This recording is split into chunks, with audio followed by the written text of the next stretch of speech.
ਸਾਰੇ ਬੱਚਿਆਂ ਨੂੰ ਸਤਿ ਸ੍ਰੀ ਅਕਾਲ। ਬੱਚਿਓ, ਅੱਜ ਅਸੀਂ ਇੱਕ ਲੰਮੀ ਕਹਾਣੀ ਦੀ ਗੱਲ ਕਰਾਂਗੇ।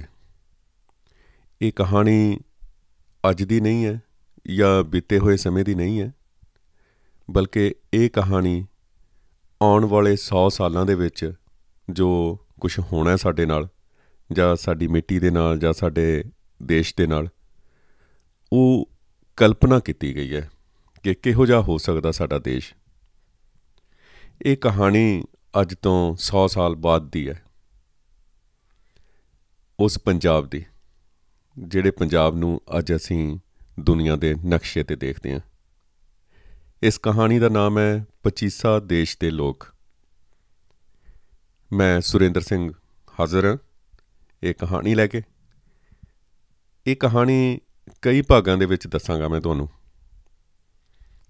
ਬਹੁਤ ਸਾਰੇ ਐਪੀਸੋਡ ਬਣਾਏ ਨੇ ਇਸ ਕਹਾਣੀ ਦੇ ਸਿਰਫ ਤੁਹਾਡੇ ਲਈ। ਕਹਾਣੀ ਦਾ ਨਾਮ ਹੈ ਪਚੀਸਾ ਦੇਸ਼ ਦੇ ਲੋਕ, ਅਤੇ ਇਹ ਗੱਲ ਹੈਗੀ ਸਨ 2100 ਦੀ। ਸਥਾਨ ਹੈ ਇਸ ਕਹਾਣੀ ਦਾ ਇਸ ਵੇਲੇ ਜਦੋਂ ਮੈਂ ਘਟਨਾ ਸ਼ੁਰੂ ਕਰਨ ਵਾਲਾ ਹਰਿਆਣਾ ਅਤੇ ਪਚੀਸਾ ਦੇਸ਼ ਦੀ ਸਰਹੱਦ ਦੇ ਬਿਲਕੁਲ ਨੇੜੇ। ਤਾਂ ਕਰਦੇ ਹਾਂ ਸ਼ੁਰੂ ਕਹਾਣੀ। ਪਹਿਲਾ ਐਪੀਸੋਡ। ਵਿਲੀਅਮ ਜੱਟ ਇੱਕ ਬਹੁਤ ਹੀ ਹਾਈਟੈਕ ਕਾਰ ਚਲਾਉਂਦਾ ਹੋਇਆ ਵਾਰ-ਵਾਰ ਡੈਸ਼ਬੋਰਡ 'ਤੇ ਲੱਗੀ ਹੋਈ ਸਕਰੀਨ 'ਤੇ ਆਪਣੇ ਪਿੱਛੇ ਬੈਠੀ ਹੋਈ ਸਵਾਰੀ ਵੱਲ ਦੇਖ ਰਿਹਾ।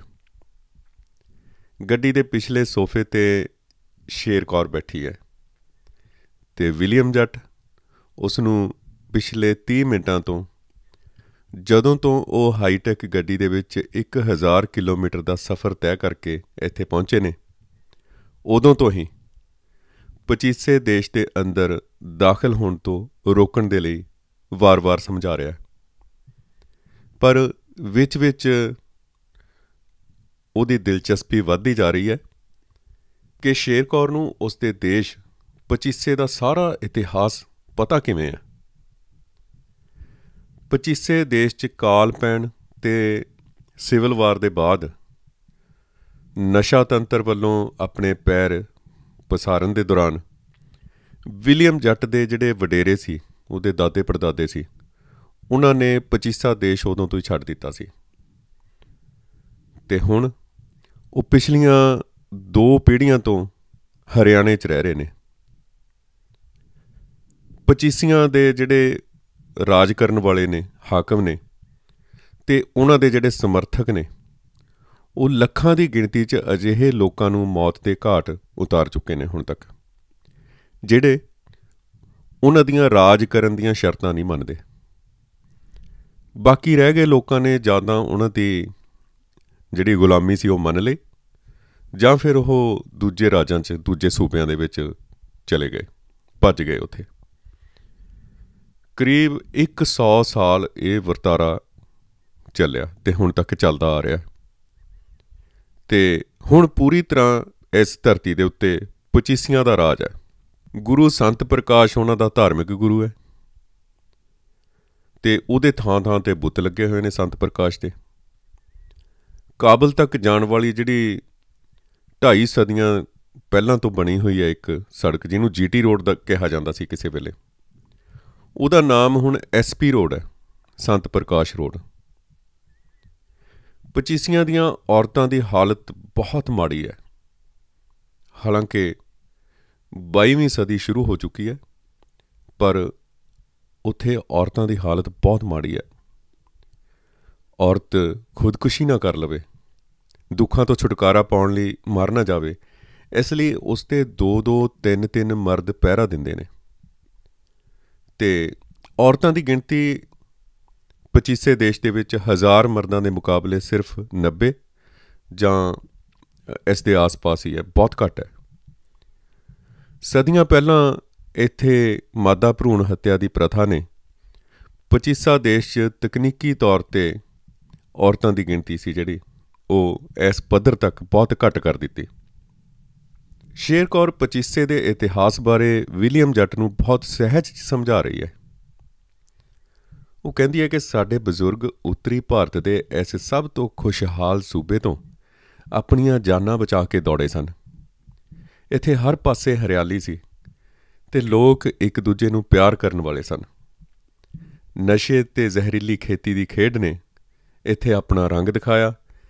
ਸਿਆਸੀ ਲੋਕਾਂ ਨੇ ਧਰਤੀ ਤੇ ਇੱਥੋਂ ਦੇ ਲੋਕਾਂ ਦੇ ਹੱਕਾਂ ਨੂੰ ਵੇਚ ਦਿੱਤਾ। ਵਿਲੀਅਮ ਬੜਾ ਹੈਰਾਨ ਆ ਉਸ ਦੀ ਇਸ ਗੱਲ ਤੋਂ।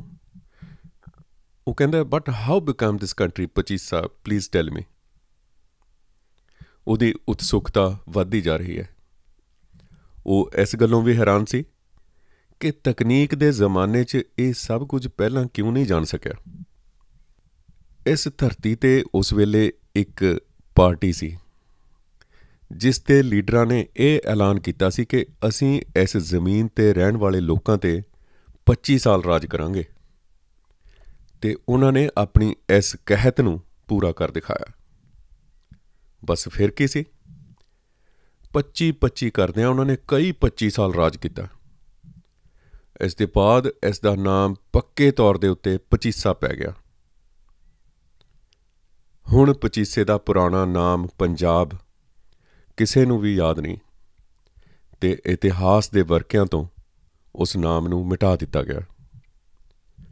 ਜਿਹੜਾ ਪੈਸਾ, ਧਨ, ਦੌਲਤ ਉਹਨਾਂ ਨੇ ਪਹਿਲੇ 25 ਸਾਲ 'ਚ ਇਕੱਠਾ ਕੀਤਾ ਸੀ, ਉਹ ਹੌਲੀ-ਹੌਲੀ ਉਹਨਾਂ ਲੀਡਰਾਂ ਦੀਆਂ ਆਉਣ ਵਾਲੀਆਂ ਪੀੜ੍ਹੀਆਂ ਨੇ ਖ਼ਤਮ ਕਰ ਦਿੱਤਾ, ਤੇ ਨਾਲ ਹੀ ਆਪਣਾ ਧਰਮ, ਇਤਿਹਾਸ ਤੇ ਵਿਰਸਾ ਵੀ।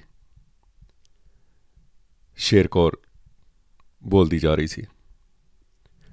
ਸ਼ੇਰ ਕੌਰ ਦੇ ਵਡੇਰਿਆਂ ਨੇ ਅਮਰੀਕਾ 'ਚ ਰਹਿਣ ਦੇ ਬਾਵਜੂਦ ਆਪਣੀਆਂ ਜੜ੍ਹਾਂ ਬਾਰੇ, ਇਤਿਹਾਸ ਨੂੰ ਕੁਝ ਸਾਫਟਵੇਅਰ ਤਕਨੀਕ ਦੇ ਜ਼ਰੀਏ ਬਚਾ ਕੇ ਰੱਖਿਆ ਹੋਇਆ ਸੀ,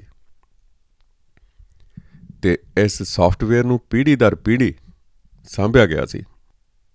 ਇਸੇ ਇਤਿਹਾਸ ਨੂੰ ਆਪਣੇ ਅੱਖੀਂ ਦੇਖ ਕੇ ਉਹਦੇ ਮਨ 'ਚ ਆਪਣੇ ਪੁਰਖਿਆਂ ਦੀ ਜਨਮ ਭੂਮੀ ਦੇਖਣ ਦੀ ਤੇ ਉਹਦੀ ਧੂੜ ਨੂੰ ਆਪਣੇ ਮੱਥੇ ਲਾਉਣ ਦੀ ਲਾਲਸਾ ਪੈਦਾ ਹੋਈ ਸੀ। ਇਸ ਤਰ੍ਹਾਂ ਅਮਰੀਕਾ ਦੇ ਰਾਸ਼ਟਰਪਤੀ ਜੋਗਾ ਸਿੰਘ ਦੀ ਪ੍ਰੇਰਨਾ ਤੇ ਉਹਦੀ ਹੱਲਾਸ਼ੇਰੀ ਦੇ ਨਾਲ ਉਹ ਪਚੀਸਾ ਦੇਸ਼ ਦਾ ਗੁਪਤ ਰੂਪ 'ਚ ਹਾਲ ਦੇਖਣ ਆਈ ਸੀ, ਇਹ ਕੀ ਚੱਲ ਰਿਹਾ ਉੱਥੇ। ਸ਼ੇਰ ਕੌਰ ਨੇ ਅਮਰੀਕਾ 'ਚ 100 ਸਾਲਾਂ ਤੋਂ ਵੱਧ ਉਮਰ ਦੇ ਕੁਝ ਪੰਜਾਬ ਦੇ ਰਹਿਣ ਵਾਲੇ ਬਜ਼ੁਰਗਾਂ ਦੀ ਮਦਦ ਨਾਲ ਪਚੀਸੇ ਦੀ ਧਰਤੀ ਬਾਰੇ ਹੋਰ ਜਾਣਕਾਰੀ ਲਈ, ਤੇ ਉਸ ਜਾਣਕਾਰੀ ਨੂੰ ਹਾਸਲ ਕਰਨ ਦੇ ਲਈ ਉਸ ਵੇਲੇ ਦੇ ਗੁਰੂਆਂ, ਪੀਰਾਂ, ਫਕੀਰਾਂ ਬਾਰੇ ਵੀ ਜਾਣਿਆ।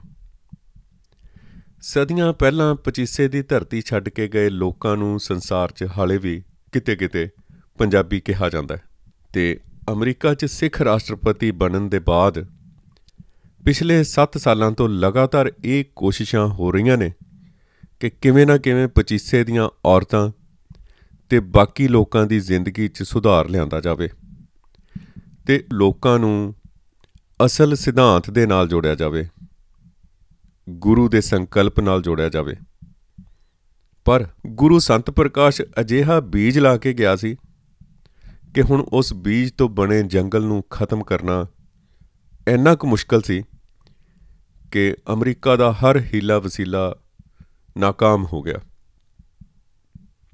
ਸ਼ੇਰ ਕੌਰ ਦੀ ਆਪਣੇ ਪੁਰਖਿਆਂ ਦੀ ਧਰਤੀ ਬਾਰੇ ਜਾਣਨ ਦੀ ਲਲਕ ਨੇ ਉਸ ਨੂੰ ਜ਼ਾਲਮ ਲੋਕਾਂ ਦੇ ਦੇਸ਼ ਪਚੀਸੇ ਦੀਆਂ ਬਰੂਹਾਂ 'ਤੇ ਲਿਆ ਖੜਾ ਕਰ ਦਿੱਤਾ। ਆਪਣੇ ਮਾਪਿਆਂ ਦੇ ਲੱਖ ਮਨ੍ਹਾ ਕਰਨ ਦੇ ਬਾਅਦ ਉਸ ਨੇ ਖੋਜ ਕਾਰਜ ਸ਼ੁਰੂ ਕਰਨ ਦਾ ਫੈਸਲਾ ਕੀਤਾ ਸੀ। ਅਖੀਰ ਅਮਰੀਕਾ ਦੇ ਰਾਸ਼ਟਰਪਤੀ ਜੋਗਾ ਸਿੰਘ ਨੇ ਉਸ ਨੂੰ ਪਚੀਸੇ ਜਾਣ ਲਈ ਹਾਂ ਕਰ ਦਿੱਤੀ ਸੀ। ਪਚੀਸੇ ਦੇ ਹੁਕਮਰਾਨਾਂ ਨੇ ਆਪਣੀ ਭਾਸ਼ਾ ਅਤੇ ਵਿਰਸੇ ਨੂੰ ਪੂਰੀ ਤਰ੍ਹਾਂ ਖ਼ਤਮ ਕਰ ਲਿਆ ਸੀ।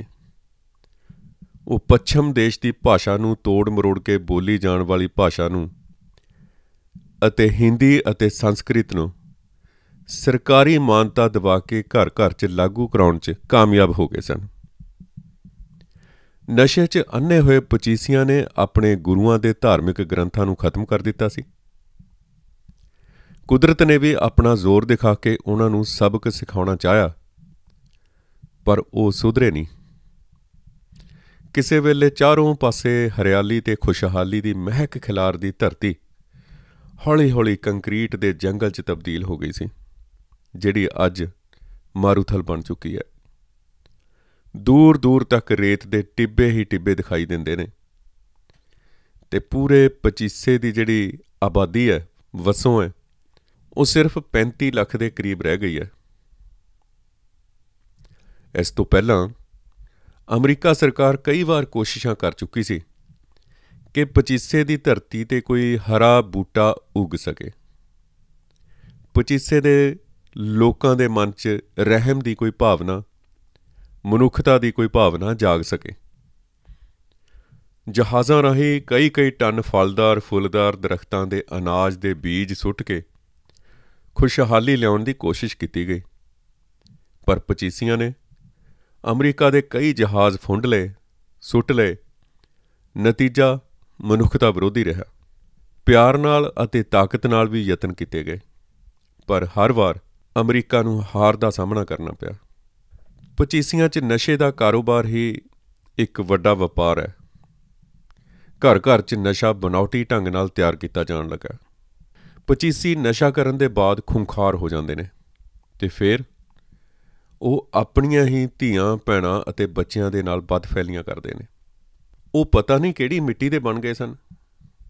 ਸੰਸਾਰ ਤੋਂ ਪਿਆਰ ਦਾ ਸੁਨੇਹਾ ਲੈ ਕੇ ਪਚੀਸਾ 'ਚ ਆਏ ਕਿਸੇ ਵੀ ਬੰਦੇ ਨੂੰ ਉਹਨਾਂ ਨੇ ਜਿਉਂਦਿਆਂ ਵਾਪਸ ਨਹੀਂ ਜਾਣ ਦਿੱਤਾ। ਇਸ ਦੇ ਬਾਅਦ ਅਮਰੀਕਾ ਨੇ ਇੱਕ ਹਾਈਟੈਕ ਹਮਲਾ ਵੀ ਕੀਤਾ, ਪਰ ਪਚੀਸੀਆਂ ਨੇ ਇਸ ਹਮਲੇ ਨੂੰ ਵੀ ਪਛਾੜ ਦਿੱਤਾ ਸੀ। ਪਚੀਸੇ ਦੇ ਜਿਹੜੇ ਨੇੜਲੇ ਸੂਬੇ ਸਨ, ਉਹਨਾਂ ਨੇ ਕੋਸ਼ਿਸ਼ ਕਰਕੇ ਆਪਣੀ ਸੁਰੱਖਿਆ ਲਈ ਕੰਡਿਆਲੀ ਵਾੜ ਲਾ ਲਈ ਸੀ ਅਤੇ ਆਪਣੇ ਕਿਸੇ ਵੀ ਨਾਗਰਿਕ ਨੂੰ ਨਾ ਤਾਂ ਪਚੀਸੇ ਰਾਜ ਦੇ ਵਿੱਚ ਵੜਨ ਦਿੱਤਾ ਜਾਂਦਾ ਸੀ ਅਤੇ ਨਾ ਹੀ ਕਿਸੇ ਪਚੀਸੀ ਨੂੰ ਉਹ ਆਪਣੇ ਰਾਜ ਦੇ ਅੰਦਰ ਆਉਣ ਦੀ ਇਜਾਜ਼ਤ ਦਿੰਦੇ ਸਨ। ਸੰਯੁਕਤ ਰਾਸ਼ਟਰ ਨੇ ਇਸ ਪਾਬੰਦੀ ਨੂੰ ਮਨੁੱਖਤਾ ਦੇ ਭਲੇ ਲਈ ਮਨਜ਼ੂਰ ਕਰ ਲਿਆ ਸੀ। ਇਸ ਤਰ੍ਹਾਂ ਦੇ ਸਾਰੇ ਅਨੁਮਾਨ ਅਤੇ ਗਿਣਤੀਆਂ ਮਿਣਤੀਆਂ ਲਾ ਕੇ ਸ਼ੇਰ ਕੌਰ ਇੰਡੀਆ ਪਹੁੰਚ ਗਏ। ਪੁਰਾਤਨ ਸਿੱਖ ਮਾਰਸ਼ਲ ਆਰਟ ਤੇ ਅਮਰੀਕੀ ਫੌਜ ਤੋਂ ਕਮਾਂਡੋ ਟ੍ਰੇਨਿੰਗ ਹਾਸਲ ਕਰਕੇ ਗੁਰੂ ਗੋਬਿੰਦ ਸਿੰਘ ਜੀ ਦੇ ਕਥਨ ਅਨੁਸਾਰ 1.25 ਲੱਖ ਨਾਲ ਲੜਨ ਦਾ ਨਿਸ਼ਚਾ ਕਰਕੇ ਉਹ ਇਸ ਧਰਤੀ 'ਤੇ ਆਈ ਸੀ। ਉਸ ਨੂੰ ਦੂਰ ਦੂਰ ਤੱਕ ਦਿਖਾਈ ਦੇ ਰਹੇ ਰੇਤ ਦੇ ਟਿੱਬਿਆਂ ਦੇ ਪਾਰ ਕੁਝ ਵੀ ਦੇਖਣ ਦੀ ਕਲਪਨਾ ਕਰਨਾ ਇਸ ਵੇਲੇ ਮੁਸ਼ਕਲ ਹੋ ਰਿਹਾ ਸੀ। ਅੱਖ ਦੇ ਫੋਰ ਨਾਲ ਵਿਲੀਅਮ ਜੱਟ ਗੱਡੀ ਪਚੀਸੇ ਦੇ ਬਾਰਡਰ 'ਤੇ ਲੈ ਆਇਆ। ਬਾਰਡਰ ਦੇ ਦੋਵੇਂ ਪਾਸੇ ਵਾੜ ਦੇ ਦਰਮਿਆਨ ਇੱਕ ਬਹੁਤ ਵੱਡਾ ਗੇਟ ਲੱਗਾ ਹੋਇਆ। ਖਸਤਾ ਹਾਲ 'ਚ ਗਰੀਬੀ ਅਤੇ ਭੁੱਖਮਾਰੀ ਦਾ ਸ਼ਿਕਾਰ ਬਹੁਤ ਸਾਰੇ ਲੋਕ ਬੱਸਾਂ 'ਚ ਬੈਠ ਕੇ ਹਰਿਆਣੇ 'ਚ ਦਾਖਲ ਹੁੰਦੇ ਨੇ। ਹਰਿਆਣਾ ਪੁਲਿਸ ਦੇ ਕੁਝ ਹਥਿਆਰਬੰਦ ਫੌਜੀ ਉਹਨਾਂ ਨੂੰ ਰੋਕਦੇ ਨੇ। ਉਹਨਾਂ ਦੀ ਚੰਗੀ ਤਰ੍ਹਾਂ ਤਲਾਸ਼ੀ ਲਈ ਜਾਂਦੀ ਹੈ। ਫੌਜੀ ਉਹਨਾਂ ਦੇ ਮੂੰਹ ਖੁਲਵਾ ਕੇ ਦੇਖਦੇ ਨੇ ਜ਼ਬਰਦਸਤੀ। ਇਹ ਸਾਰਾ ਕੁਝ ਹਾਲੇ ਚੱਲ ਰਿਹਾ ਹੁੰਦਾ ਕਿ ਸ਼ੇਰ ਕੌਰ ਵਿਲੀਅਮ ਨੂੰ ਹੈਰਾਨੀ ਦੇ ਨਾਲ ਪੁੱਛਦੀ ਹੈ, ਇਹ ਕੀ ਹੋ ਰਿਹਾ? ਉਹ ਕਹਿੰਦਾ, "These peoples are jats from Pachisa. They are going to work in Bihar. You know Bihar is very rich state." William ਨੇ ਸਹਿਜ ਸੁਭਾਅ ਕਿਹਾ। ਸ਼ੇਰ ਕੌਰ ਸੋਚਾਂ 'ਚ ਪੈ ਗਈ। ਵਿਲੀਅਮ ਜੱਟ ਗੱਡੀ ਤੋਂ ਉਤਰ ਕੇ ਫੌਜੀਆਂ ਕੋਲ ਗਿਆ ਅਤੇ ਉਸਨੇ ਗੱਡੀ ਵੱਲ ਇਸ਼ਾਰਾ ਕਰਕੇ ਕੋਈ ਗੱਲਬਾਤ ਕੀਤੀ ਉਹਨਾਂ ਦੇ ਨਾਲ। ਇਸ ਦੇ ਤੁਰੰਤ ਬਾਅਦ ਉਹ ਫੌਜੀ ਗੱਡੀ ਦੇ ਕੋਲ ਗਿਆ। ਉਸਨੇ ਗੱਡੀ ਦੀ ਖਿੜਕੀ ਨਾਲ ਹੋ ਕੇ ਸ਼ੇਰ ਕੌਰ ਨੂੰ ਸੰਬੋਧਨ ਕੀਤਾ।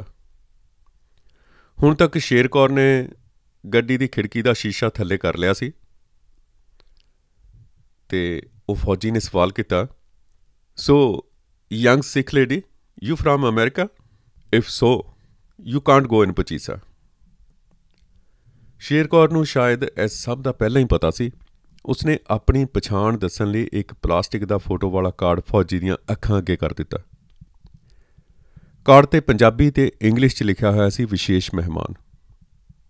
ਫੌਜੀ ਹਲਕਾ ਜਿਹਾ ਮੁਸਕਰਾਇਆ ਅਤੇ ਉਸਨੇ ਕਾਰਡ ਖਿੜਕੀ 'ਚੋਂ ਹੀ ਵਾਪਸ ਕਰ ਦਿੱਤਾ। ਇਹਦੇ ਨਾਲ ਹੀ ਉਸਨੇ ਗੱਡੀ ਨੂੰ ਗੇਟ ਰਾਹੀਂ ਪਚੀਸੇ ਦੇ ਅੰਦਰ ਜਾਣ ਲਈ ਆਪਣੇ ਸਾਥੀਆਂ ਨੂੰ ਹਰੀ ਲਾਈਟ ਦਿਖਾ ਦਿੱਤੀ।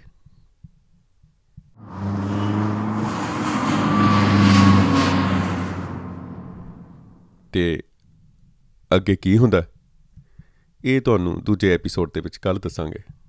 ਸਾਰਿਆਂ ਨੂੰ ਸਤਿ ਸ੍ਰੀ ਅਕਾਲ।